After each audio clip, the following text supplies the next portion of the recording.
Sharon Ward Fore. I'm the Infection Prevention Advisor for Metrex.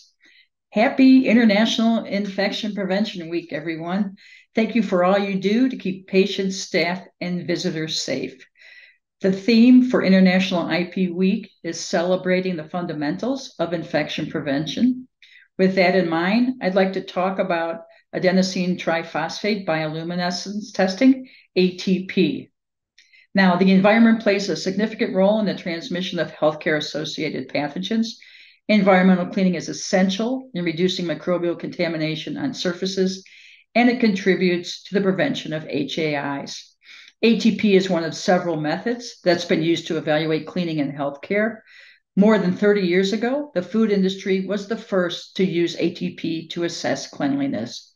Now, the food industry is highly regulated by the USDA and the FDA, as well as other agencies, and they've established specific guidance and facility cleanliness standards.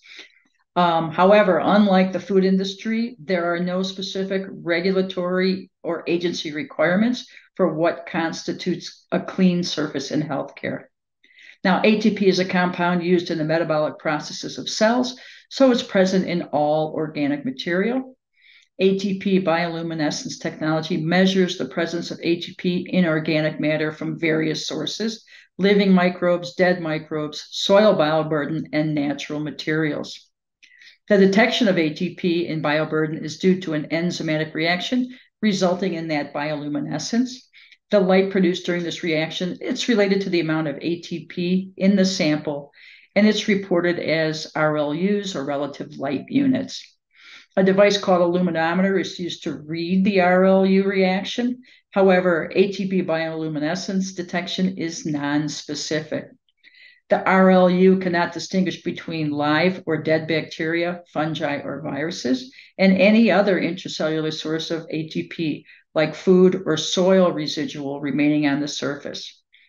Now, ATP bioluminescence technology has gained popularity as a method to assess surface cleanliness in healthcare, but it does have some limitations.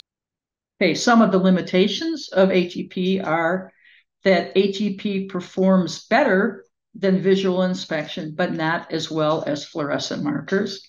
There is no correlation between CFU and RLU.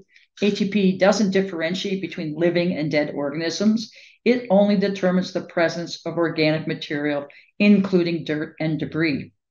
There are no specific standards or regulatory limitations on RLUs or standards for what is considered clean.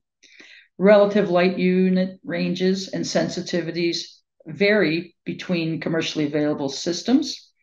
ATP does not detect viruses or spores consistently, and residues of detergents and disinfectants on surfaces, microfiber, and the surface itself can interfere with RLU readings, either increasing or decreasing them.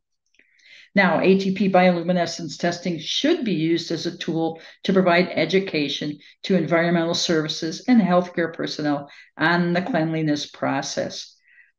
It can also be used to identify surfaces that might have been missed during a cleaning regimen based on data obtained to determine RLU baselines. But again, there is no standard for what is clean. Please remember that ATP and really any other surface cleanliness evaluation method should always be used with good infection control practices, including environmental services education and compliance with cleaning practices and protocols. Just be aware of the limitations of ATP to use it effectively. Thanks, everyone, for watching this video. Have a great Infection Prevention Week.